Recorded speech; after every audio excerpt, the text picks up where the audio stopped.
What's happening, y'all? Welcome inside the Fantasy Stock Exchange. Bush coming at you solo today to bring you the wide receiver and tight end starts and sits for week 12 of fantasy football. Of course, I'm doing this a day later than I usually do. I'm doing this on Friday, Black Friday, as of today, because we did have Thanksgiving yesterday. I went over the Thanksgiving games and the running backs on Wednesday. Took a day off, of course, for Thanksgiving and to watch the games myself. And then Friday, we're coming at you with a little bit more information than we usually have in this video. So if you guys do enjoy this video at any point, as always, please hit the like button down below. It lets YouTube know that you like our content and that you want to see more of it and you want other people to see it as well. Comment any of your thoughts down below also, and subscribe to the channel if you are new. We're going to hit the intro and then we're going to get right into this.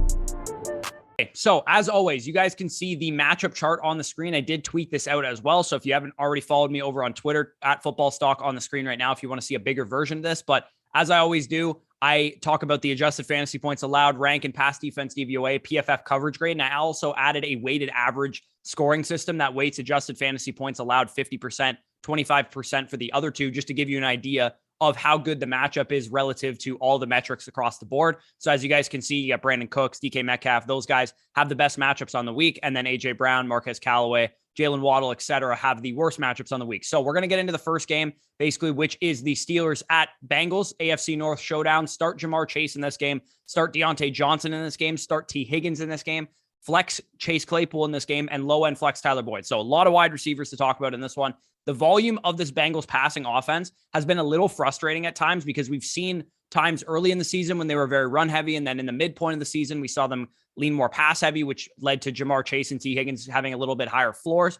But the games we've seen Burrow throw basically a lot have come in pass funnel defenses. And the Steelers are a big time pass funnel defense. They rank a lot better against the run than they do against the pass, even despite allowing some big rushing performances to the Lions a couple of weeks ago, for example. Basically, what we know about the Bengals is that if they get ahead, they're going to run Joe Mixon out and salt the clock away. But when they're behind, they will pass the ball quite a bit. So in this game, I'm kind of hoping for, a neutral game script type of AFC North showdown that's going to be pretty close. It is at home for the Bengals, and they did beat the Steelers 24-10 in a game where Joe Burrow didn't throw a lot back in week 4, but I'm expecting a closer game in this one. Chase is a lock for your lineup, of course. Despite some of the down weeks that he's had, he still has massive scoring potential. T. Higgins is a massive positive regression candidate, despite seeing consistent usage, 6, 7, 8, 9 targets per week. He hasn't scored in 6 games. So he's a guy, despite getting the targets, who has not seen the end zone yet, which I already talked about on the trade targets video on Tuesday, that you should be targeting in your leagues right now because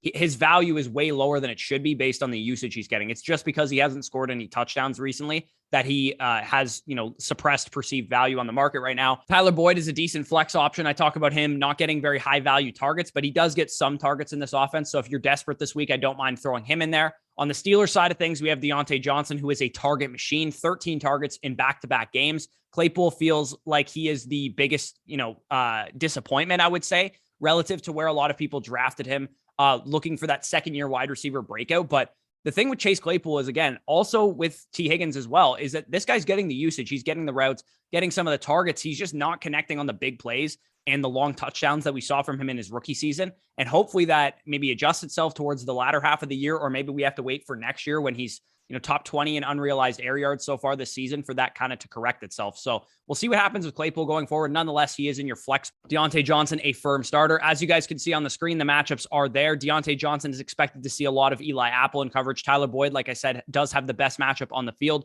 Jamar Chase against Cam Sutton on the outside. T. Higgins against James Pierre. And Chase Claypool expected to see Chidobe Awuzie primarily in coverage. At tight end position in this game, you have Pat Freiermuth. Eric Ebron is now out for the season, or at least out for the next couple of weeks. Pat Freiermuth was seeing excellent usage when Eric Ebron was out. So the fact that he's going to be out for a bit longer now, we did see Pat Freiermuth's usage come down to like 60-50% of the routes when Eric Ebron was on the field. But when he was out, of course, he was up near 70-80%. So hopefully now with Eric Ebron out, Pat Freiermuth becomes a consistent streamable tight end option inside the top 12 to 15 each and every week. And that is what he is this week in this matchup. So moving on to the Panthers at Dolphins. In this game, you're going to start DJ Moore and you're going to start Jalen Waddle, probably not messing around with anybody else, Robbie Anderson anybody on the Dolphin side of things. DJ Moore finally came through after a number of weeks of disappointing people. The Panthers recorded their highest offensive DVOA since week 2, when Sam Darnold looked like he was resurrecting his career. With CMC back healthy on the field, Cam Newton at the helm at quarterback, DJ Moore, of course, been in there all season. This offense looks to be in much better shape, and that was the problem for the Panthers.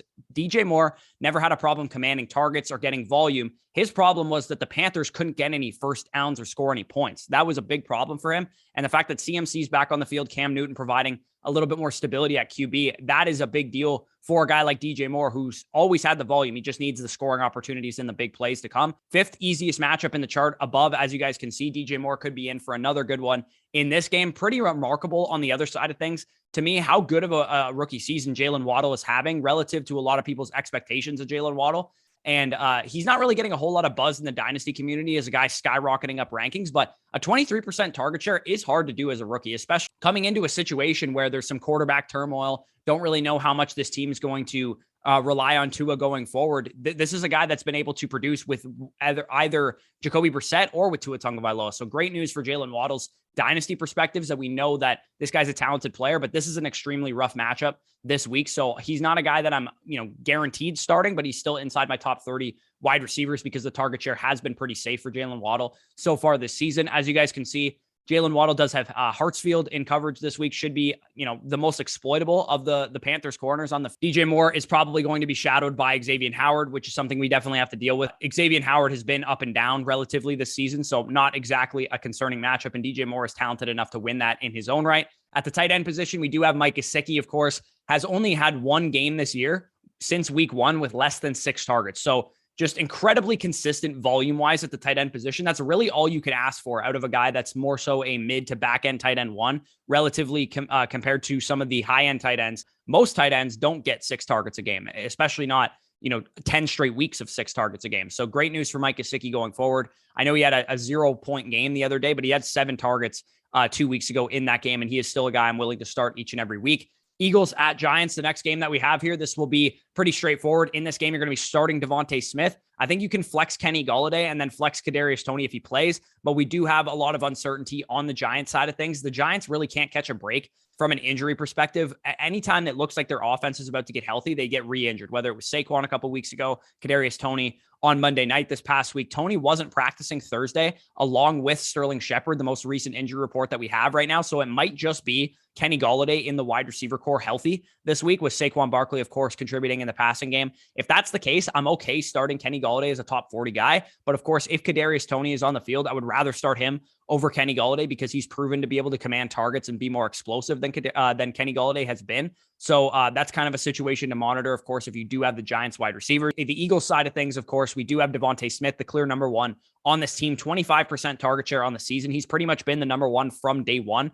Week 1 of the season, he's been running the most routes, getting the most targets. But now we're starting to see Devontae Smith play a lot better, which is a big deal for rookie wide receivers. It's hard to go from college football to the NFL. Even for a guy like Devontae Smith, who was a 4-year college, senior and played a lot in the SEC, it's still a tough transition for him to make. Recording elite PFF grades in 2 of his last 3 games, I think Devontae Smith has arrived from an efficiency standpoint. As long as he can continue to command targets, he's going to continue to be a top 24 wide receiver each and every week. And he could win some leagues down the stretch if the Eagles decide to pass the ball a little bit more. So as you guys can see on the screen, Devontae Smith is expected to see a good helping of James Bradbury, Kenny Golladay, expected to see Steven Nelson on the outside, and then Kadarius Toney if he plays, Avonte Maddox in the slot. We don't really know if Sterling Shepard is expected to play, although I do expect him to probably be out for this game. Kadarius Toney probably to come into this game either doubtful or questionable. So keep an eye on the Giants wide receivers. Like I said, tight end position, we do have Dallas Goedert. Goddard has been a huge part of this passing game with the number 1 target share among tight ends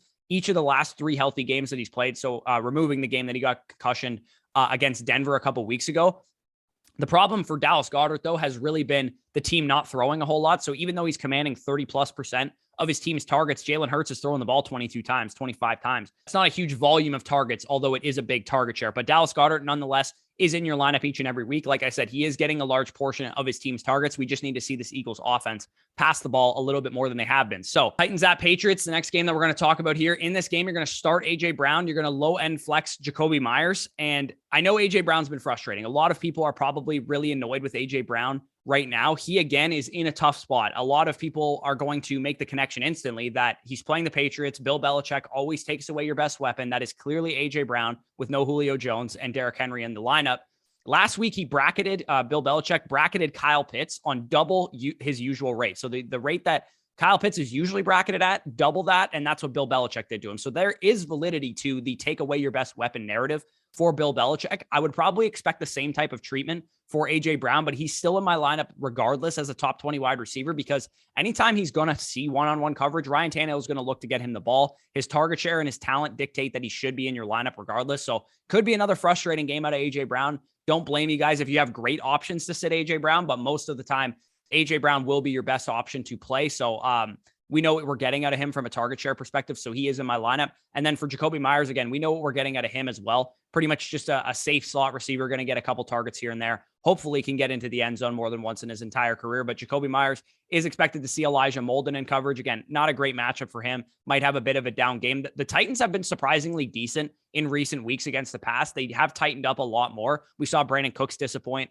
last week, for example, when at the beginning of the season, they were giving up a lot more points to wide receivers than they are right now. So that is definitely something to monitor as we head into playoffs. Don't just assume that the Titans are some smash matchup, because in recent weeks, they have been playing a lot better. And then A.J. Brown, like I said, will see a lot of J.C. Jackson, probably shadow coverage from a safety over the top as well. So not going to be a great spot for A.J. Brown. You just got to hope that he either gets into the end zone or anytime he is one-on-one or has some wiggle room, Ryan Tannehill is able to find him in this game. So at the tight end position, we have Hunter Henry, of course. Same guy he's always been. Throw him into your lineup and hope for a touchdown. That's the type of tight end Hunter Henry has been. We usually get a couple of these guys each and every year. He has a 64% target share of the team's end zone targets this season and 100% target share in the last 3 games. So when this team gets to the red zone, Mac Jones is looking Hunter Henry's way because he's a very efficient red zone tight end. So that is basically what you got to hope for out of Hunter Henry. He's not going to get more than 4, 5, 6 targets in a game, but he is going to have a chance probably at the end zone each and every week based on how they deploy their offense. So moving on to the Falcons at Jaguars. In this game, you're going to start Marvin Jones. Marvin Jones has been on the cusp of a couple big games in the past few weeks. 6, 10, 8, 5, 6, 6 targets the last 7 games. Just have to see how functional an NFL quarterback Trevor Lawrence is going to be down the stretch. Basically, with Trevor Lawrence, we've just gotten so much inconsistent play. He looks lost out there. It's not like Marvin Jones is making it easy on him either, but Trevor Lawrence is just simply not sustaining offense enough to the point that Marvin Jones' good target share of the team's air yards, and target share of the team's end zone targets is really mattering at this point. And now with Jamal Agnew out, maybe it provides some life to this offense. Maybe they use Laviska Shenault in his primary role in the slot, and it makes this offense a little bit more efficient. But again, we're kind of grasping at straws with the Jacksonville Jaguars right now. This kind of just looks like a lost season learning experience for their young quarterback. Marvin Jones is expected to see AJ Terrell in coverage. And of course, we're not really messing around with Laviska Shenault this week. I know Jamal Agnew being out might dictate that some of you guys want to start him or want to play him in DFS leagues or something, but I'm probably just going to wait and see on Laviska Shenault, wait a week to see what happens, and then make my judgments from there. But if he's on your waiver wire, he's definitely worth a pickup as of right now. At the tight end position, of course, we have Kyle Pitts and we have Dan Arnold as viable tight end options in this game. Despite all of Kyle Pitts' struggles this year and in recent weeks specifically, he still has as high of a weekly ceiling as any tight end in the NFL. This guy's only scored 1 touchdown this year and has still had some big time performances simply because the targets and the big plays are there with him. He's also played the Panthers, Saints, Cowboys, and Patriots in recent weeks.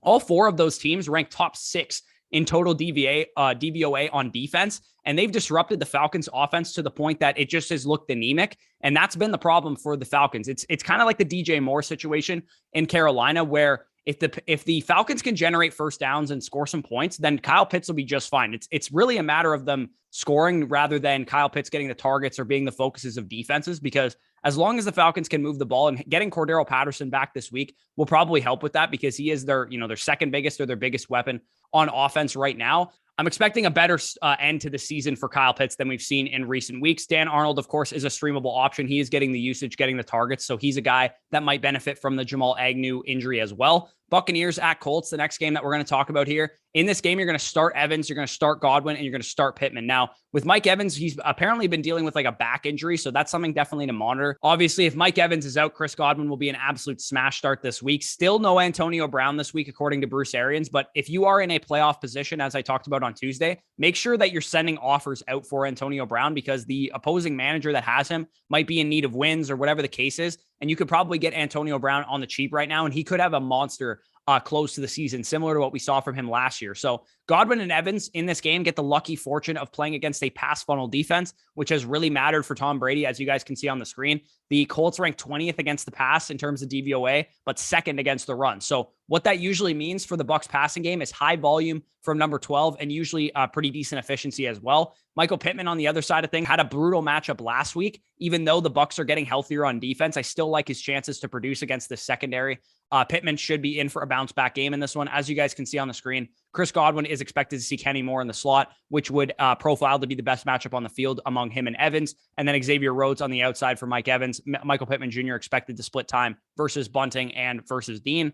At the tight end position, Rob Gronkowski is my tight end 6 on the week. Even on a limited workload this past week, he still commanded 8 targets on only like 59% of the team's routes. And he was efficient anytime he got a look or anytime he got a target in this game. I think you can argue that Rob Gronkowski has pretty much been one of the 2 or 3 most valuable tight ends in fantasy this year. Anytime he's been on the field, he's pretty much put up like 10 plus points in a couple 20-point games anytime he's played a full game this season in fantasy. I know he's been dealing with injuries, but if he can close out the season healthy, he's going to probably win a couple people some leagues if they traded for him on the cheap or have been stashing him on their bench. So moving on to the Jets at Texans. In this game, you're going to start Elijah Moore. You're going to start Brandon Cooks and flex Corey Davis, assuming that he plays. We saw Elijah Moore reach that final hurdle, right? As you guys can see on the screen, the big problem for Elijah Moore was running routes, right? He was running 55 percent of the routes each and every week. And even though he was producing from a fantasy perspective, we didn't know how much of it was sustainable going forward. But with everybody healthy, with Crowder, with Davis, and Elijah Moore all on the field, Elijah Moore ran 81% of the routes, which was more than Jamison Crowder, which is perfect because that's the first time this happened all season. This kid is just so freaking, he's the wide receiver 2 since week 8, tied with Cooper Kupp and just behind Deebo Samuel. That is how good this guy has been. Big hit for the FSC brand because me and Danny were all over this guy in the draft process. Now let's just hope that Zach Wilson can start to take that next step like Elijah Moore has taken down the stretch of this season. But Corey Davis, if he does play in this game, is also a solid start as a top 40 wide receiver as well. Brandon Cooks on the other side of things, we do know what we're getting by now. We know he's got a top 5 target share in the NFL. Down game last week, but I'm going back to it in season long if I have Brandon Cooks on my roster. As you guys can see on the screen, Brandon Cooks is expected to split time versus Isaiah Dunn and Bryce Hall. Isaiah Dunn has been pretty bad anytime he's gotten an opportunity. So anytime he's on him, I'm expecting Tyrod Taylor to probably look his way. Elijah Moore expected to see Desmond King in the slot. Corey Davis on the outside versus Terrace Mitchell, who is, a little bit lost a step at this point in his career. So I'm actually kind of expecting a decent game out of Zach Wilson in this one, coming off of a multi-week absence. I'm expecting him to have learned from some of his mistakes, but we'll have to wait and see on that. In this game, there's no real tight ends to speak of. So before we get into the 4 p.m. games, I got to remind you guys that it is Black Friday today. So Manscaped.com, our title sponsor at the Fantasy Stock Exchange here, is running a 25% off sale site-wide right now, and you guys will be hearing all about their products right now. All right, brace yourselves, everybody, because winter is coming. Now, I don't know any Game of Thrones references, but I'm pretty sure that's one of them. With the Manscaped Perfect Package 4.0, it is the ultimate gift this coming holiday season. And with Black Friday coming up, I know a lot of people are doing their holiday shopping then. You can gift your significant other. If you're a woman that's watching this, you can gift your father, your brother, anybody that you know that is a man that needs to up their grooming game. The Manscaped Performance Package 4.0 is the best way to do that. And you can use our promo code BUSH for 20% off and free shipping at manscaped.com. It's time to gear up and get yourself or your significant other or, another man in your life the gift of shaving this holiday season. I'm talking about the Manscaped Performance Package 4.0. It's the best in the business. This hygiene bundle includes the Lawnmower 4.0, Weed Whacker, Boxers, Travel Kit, and liquid formulations, the Crop Preserver and Crop Reviver ball deodorant and toner. The new Lawnmower 4.0, which I hold in my hand right now, is completely waterproof. It has advanced skin-safe technology to reduce grooming accidents. It even has a light to help you see what you're doing down there when you're shaving. No need to have a red wedding situation when you're grooming your family jewels. The Weed Whacker ear and nose hair trimmer is probably for those of you guys that are buying something for your father because they probably have a lot of ear and nose hair that needs to be trimmed. Also has proprietary skin-safe technology to reduce snags and tugs in those areas as well. The Performance Package also includes the Crop Preserver, which is basically a deodorant for your balls. The Crop Reviver, which help freshen up your balls if you guys need something like that. On top of everything, they'll also throw in the Shed travel bag to help carry all the stuff that you got from them, and the Manscaped anti-chafing boxer briefs. You can also check out their new body wash and shampoo. There's a lot of extremely high benefits. It smells incredible. It's vegan, dye-free, gluten-free, paraben-free, alcohol-free, animal cruelty-free, and it comes in this, metal water bottle type of container too, so you know it's high quality, you know it's up to snuff, basically. What else would you expect from Manscaped? Want to smell good everywhere? The Refined Cologne by Manscaped is a clean and fresh scent designed for the refined gentleman. That is a completely new product for them. Get 20% off plus free shipping on the Performance Package 4.0, the perfect holiday gift for yourself, for your significant other, for your father, for your brother, whoever you know in your life that needs to up their grooming game. Join the 2 million worldwide that are trusting Manscaped with their shower needs. Of course, I have been a Manscaped user for a long time, and I would not sign off on a product that I did not believe in. So 20% off, promo code Bush, and free shipping at manscaped.com for the Performance Package 4.0. Clean up those nuts and make sure that your bellies are the only thing that is full this holiday season. Now back to the video. Okay, so big thanks to Manscaped. Like I said, today is Black Friday as I'm recording this, so there is a big time sale going on all weekend into Cyber Monday as well. So make sure if you haven't already done so, check out manscaped.com for all of your grooming needs and for the special men in your life that you're looking for Christmas gifts for. So 4 p.m., Chargers at Broncos. In this game, you're going to start Keenan Allen. You're going to start Mike Williams. And then I think you can flex either of the Broncos wide receivers, but it is a very tough matchup for those guys. Now, the Broncos are tough to figure out, and this is a brutal matchup, but what we've seen in terms of trends since Jerry Jeudy has been back on the field is that Courtland Sutton, his target share has absolutely diminished to very unusable, to be honest, at this point. 16%, 8%, and 9% target share in the 3 games since Jerry Jeudy has been back. Tim Patrick, of course, and Courtland Sutton both signed long-term extensions, which are, good news for them for Dynasty that they got secured contracts. But Jerry Jeudy has been the target leader over the past 3 games in every single game that they've played. So that is definitely concerning for Courtland Sutton's fantasy usage for the rest of the season. But Jerry Jeudy, if you have to start anybody from this Broncos wide receiver, is probably the guy that I'm going to be throwing into my lineup. On the other side of things, we do have the Los Angeles Chargers, who are a much simpler situation. Keenan Allen, 4 straight games where Keenan Allen has dominated with 10-plus targets, gone over 100 yards in 2 of those games. Kyle Fuller has allowed a 107.9 passer rating, who is his primary matchup, as you guys can see on the screen right now. And he got burnt by Deontay Johnson for a huge touchdown in week 5, whose profiles as a similar wide receiver to a guy like Keenan Allen. Mike Williams on the other side of things in the Chargers wide receiver core is always a boomer bust play. We know what we're getting with Mike Williams. He's pretty much going to be a 4 target per game guy, or he's going to get 10 targets and a couple big plays here and there. He comes from the same cloth as Tyler Lockett and Chase Claypool, and to a lesser degree of Mike Evans and DK Metcalf, where these guys are big play threats. That's how they're going to make their money. And if they don't get big plays, they're probably going to have down games. This matchup is okay for Mike Williams, but this defense can turn it on anytime that they want. So I definitely a little concerning to start Mike Williams. He's a guy that I'm starting as a top 30 guy, but not forcing into my lineup off the back of the big game last week. At the tight end position, we do have Noah Fant. Usage was around 70% for Noah Fant last week before the bye week. Him and Albert O pretty much have been splitting snaps a little bit more when they're both on the field. But anytime Fant has been alone in this tight end core, he's been running 80-90% of the routes. But with Albert O back, Fant is still somebody that I am buying in terms of a guy that you could probably get for nothing right now. If you're looking for a tight end option, maybe you lost Darren Waller. He might be out for a couple of weeks. As of yesterday, he got injured in that Cowboys game. So if you're looking for a cheap tight end to go acquire, I think Noah Fant is a guy that you could probably go out and find. Maybe he's even on your waiver wire since they were on bye week last week. So Vikings at 49ers, the next game that we're going to talk about here. Start Justin Jefferson, start Adam Thielen, start Deebo Samuel, and flex Brandon Ayuk. Now, we know what we're getting pretty much with all of these guys by now. Easiest matchup in the NFL for Deebo Samuel and Brandon Ayuk in terms of adjusted fantasy points allowed to wide receivers. The Vikings are getting healthier on the back end. We do have Patrick Peterson presumably back for this game, but it is still a phenomenal spot for Deebo Samuel, who's basically just being used all over the field, whether it's in the backfield, whether it's out wide. Brandon Ayuk operating as the true X receiver of this offense. That's exactly what we wanted to see coming into the season. I wish we would have saw it from the beginning with Brandon Ayuk, but we are seeing it now, which is good news. So the Vikings wide receivers, Justin Jefferson has 2 easy matchups based on the matchup chart that you guys can see. You can see he's excellent in both of the 2 defenders that he's expected to see. It's because Josh Norman has a 54.0 coverage grade, allowing over 120 passer rating against, and 54.1 is the coverage grade of Kawon Williams, who his other primary defender is when he goes into the slot. So Williams got worked by Cooper Kupp a couple weeks ago. I'm expecting that Justin Jefferson's going to get a lot of damage done in this game. And I actually kind of like this game as a DFS shootout. For those of you guys that are playing DFS, maybe you want to stack up Kirk Cousins, Justin Jefferson, and Adam Thielen or whatever. I don't mind this game as a potentially high-scoring one on a DFS slate that's kind of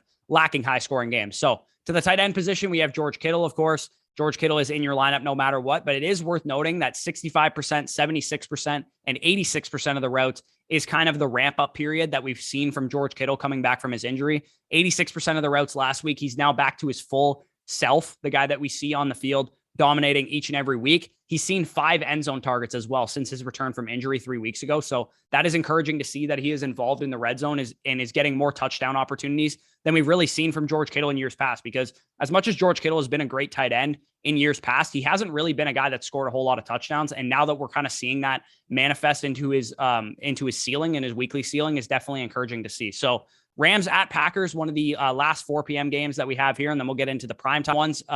In this game, you're going to be starting Cooper Kupp, starting Devontae Adams, and flexing Odell Beckham Jr. Odell Beckham Jr. only saw 26% or 23% of the routes before the bye week, so he should be in store for an increased role now that he's had a full week on bye to, digest the playbook and things of that nature. Probably going to be up around 60, 70, 80% of the routes on the week with Robert Woods out for the year now. Cooper Kupp and Devontae Adams, that you guys don't need to tell you to start those guys. They're obviously top 3 wide receivers rest of season, so they're definitely locked into your lineup. We do expect Cooper Kupp to be on Shandon Sullivan in this game. Devontae Adams is expected to see shadow coverage from Jalen Ramsey. Jalen Ramsey has only been asked to shadow 3 wide receivers in his 2 seasons with the Los Angeles Rams, and it was DK Metcalf a couple times, Mike Evans in week 3 of this season, and then Devontae Adams last year. So we're expecting probably that Jalen Ramsey will be in shadow coverage against Devontae Adams. Obviously downgrades that matchup a little bit for him, but should be fine nonetheless. At the tight end position, we have Tyler Higbee. His usage has been very good. It's anything you could ask for a tight end, but the consistent targets have eluded him a little bit.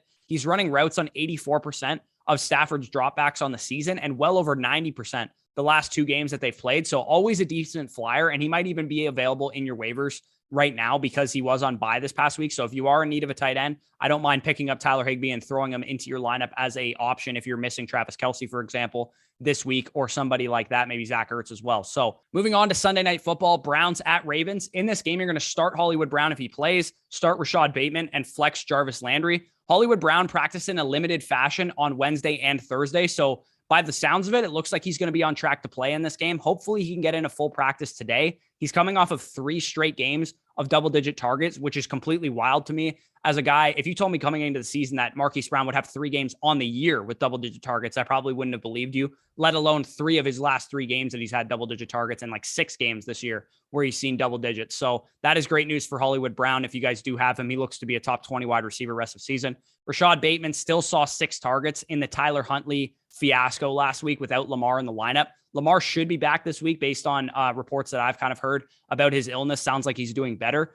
He's a fine flex play, Rashad Bateman, as a top 32-ish wide receiver if you guys do need him, but not a must start by any means because we do have Hollywood Brown back. And of course, Mark Andrews is going to get a decent amount of targets as well. On the other side of things, we do have Jarvis Landry. Jarvis Landry also works into that same top 32-ish range as Rashad Bateman. The Browns offense is going to be seeing a boost most likely in this game, though, with Kareem Hunt and Jack Conklin both being activated off IR this past week. That definitely helps out the Browns offense, Baker Mayfield, and Jarvis Landry's efficiency as a whole, ability to create first downs and things of that nature. So could mean for more valuable targets for a guy like Jarvis Landry, potentially more scoring opportunities as well. As you guys can see on the screen, Jarvis Landry is expected to see Tavon Young in the slot with Rashad Bateman on the outside against Denzel Ward, and probably Marquise Brown sliding into the slot against Greg Newsome should be a bit better of a matchup advantage for him.